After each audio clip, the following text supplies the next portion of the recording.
3D Goofy acrylic nail art tutorial as part of my classic Disney series by Hot Pink Zebra Polish.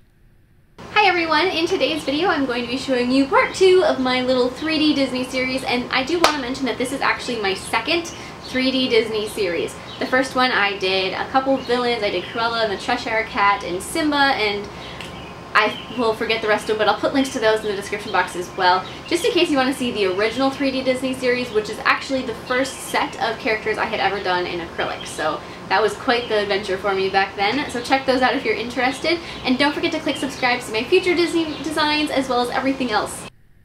So I'm going to begin with an overlay of white acrylic, so I'm just going to be adding that over the background of my nail for the base, and as I'm doing this I'm keeping these extremely thin.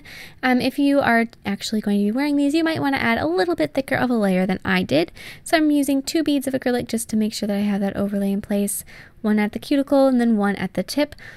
And I'm just quickly going to mention here that this is not the way that you are trained to do acrylic. You are trained to start at the tip of the nail and then work your way up in a 3-ball, 3-zone method. I haven't applied acrylic in that particular way in a very long time. So if you are new to using acrylic, you might not want to follow what I do, and actually maybe I'll make a video at some point on the proper way to apply acrylic. But learn the proper way first and then venture off and kind of find your own methods if you'd like. I don't know why I felt the need to just explain that for a second, but I did. So then I'm going to be filing it, and I started out with a really coarse bit just to remove any of the major problems that there were. There really wasn't too much, but just, you know, make sure it's nice and thin in the areas it should be thin and got an apex in on it and all that good stuff. And then I'm going to be really just smoothing over the surface to give it a really nice smoothness with a finer bit, and then finishing off the free edge with a hand file quick. And then apply a layer of gel sealer just over the top of the entire thing and cure it. After that's cured, I'm going to go ahead and start sculpting out my Goofy, and I began with some black acrylic for the top portion of his head, and I'm just going to kind of get rid of the bottom where it was too much acrylic. That is the benefit of having gel sealer as a base on top of the nail, is because you can easily get rid of acrylic that's not supposed to be there. It's definitely a different experience to sculpt on top of something very slippery like gel sealer versus something that is not, like if it was just the nail before it had that on there. And there's benefits to each way, and there's circumstances that you have to consider before you decide whether or not to do it each way. But for these characters, I thought having gel sealer as a base underneath it was definitely the way to go.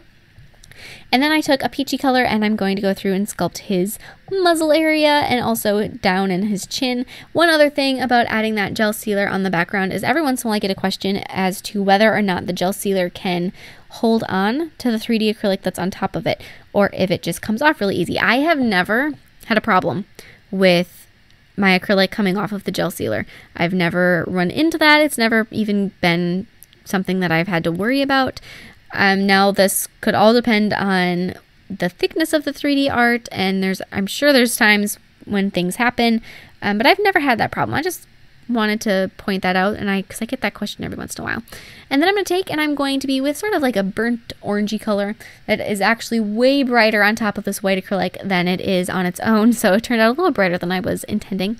But I'm going to be adding his shirt, so I started out with the color of his shirt, and then I'm going to be adding his sleeves kind of off to the sides. The pictures I always see of Goofy, or whenever I think of him, he's always got like his arms wide open, so I want to make sure that his arms were that way here too, and then add the rest, or the body portion of his shirt just like that. Kind of push that in and give it the right shape. And there was a little bit extra acrylic there, so I'm just going to peel off a bit and then just make sure that's all good.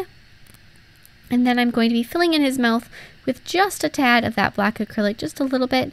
Don't overdo that. You want to keep it on the thinner side. And then I'm going to touch up a little bit of his muzzle with some more of that peachy color, and then with a very light pink I'm going to be adding his tongue. Actually, I'll do that in a moment. First, I'm going to be adding the tip of his nose with black, and then add his teeth. I don't know why I'm talking out of turn here. Add his teeth with white acrylic. It just takes the very teensiest amount of white acrylic. And then I'm also, with white, I'm going to be adding his eyes. So I'm just going to take very small beads of white acrylic and then just place those where his eyes go. I don't want them to be super thick, so this isn't a lot of white acrylic, but it's enough to add them. Just like that. And as you can see, because his face is kind of to the side, there's one eye that's smaller than the other one. The farther back one is significantly smaller. And then with bright green acrylic, I'm going to be adding his hat on his head. So it's kind of like a 2-tiered hat, and I'm going to be adding the first tier and then add the second portion of it. And then finally adding his tongue with pink. I don't know why I was thinking I did that before. I didn't. I did it right now. And then I'm also going to add just a little bit more of that salmony color acrylic to his lower lip just to thicken that up just a touch. Just a little bit, not too much. It doesn't take all of that much to do that.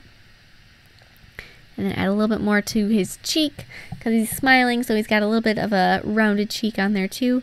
And then I'm going to be adding his eyelids with black acrylic. So I'm pretty much just going to be going around the white eyes that we did with some black. So I'm going to set the bead down and then just sort of pull it out and around his eyelid, or out around his eye. Just like that. And then also with that black acrylic, I'm going to be adding the little stripe that's on the top of his hat between those two tiers. So there's not too much there, just a little bit. And then also adding his ears. So his ears kind of connect right about where that cheek is that we added just a moment ago, his smiling little puffy cheek. So you're going to add first the first ear. And this is a moment where having that gel sealer in the background is going to really help out and make sure that that ear is nice and thin and smooth looking, and that it doesn't stain the background of the nail either. And then add his other ear. That one doesn't show too much because that's from the other side of his head, but you can see just a little bit of the end of that ear sticking out. And then to finish off with the acrylic work, you're going to want to add his vest. So still with black acrylic, just place a bead down this on the thinner side and then pull it up and around over his shoulder, and then add just a little bit on the other side for the other half of the vest, just like that. And then with white paint, I'm going to be highlighting his eyes, make sure that they look nice and bright, add a little highlight on his nose, and then add some white paint over his teeth to make sure that they show off from the background. And then with black paint, I'm going to go through and start outlining everything. Because these are cartoon characters from the era when they were still outlining everything, which I actually prefer instead of the more realistic animation that is happening these days. But so you just want to make sure that you do outline everything and make sure that it shows up really well against that white background, especially like the teeth and some of the lighter colors that just don't show up so well. So just make sure that you add those little tiny thin black outlines so that everything is nice and vivid. And also as you're doing this, you're going to want to add some details, like a couple little wrinkles on his muzzle, his pupils, and his eyes, and then just some lines on his shirt. I'm also going to add just a little touch of a highlight on the back of his head, and then apply matte top coat over the top of all of the 3D art, and that is it. This is probably my second favorite of these nails. I really enjoyed making this one, and I know that a couple of my nephews are like, oh, that one's my favorite. I love all of these though, and I really enjoyed making them, and this might end up being like a necklace or a jewelry set. I'm not sure. It's going to end up being something, I know. So I'll post some pictures of that one if that happens, and share any recreations with me on Facebook and Instagram. I would love to see them, and I'll see you in my next video. Bye!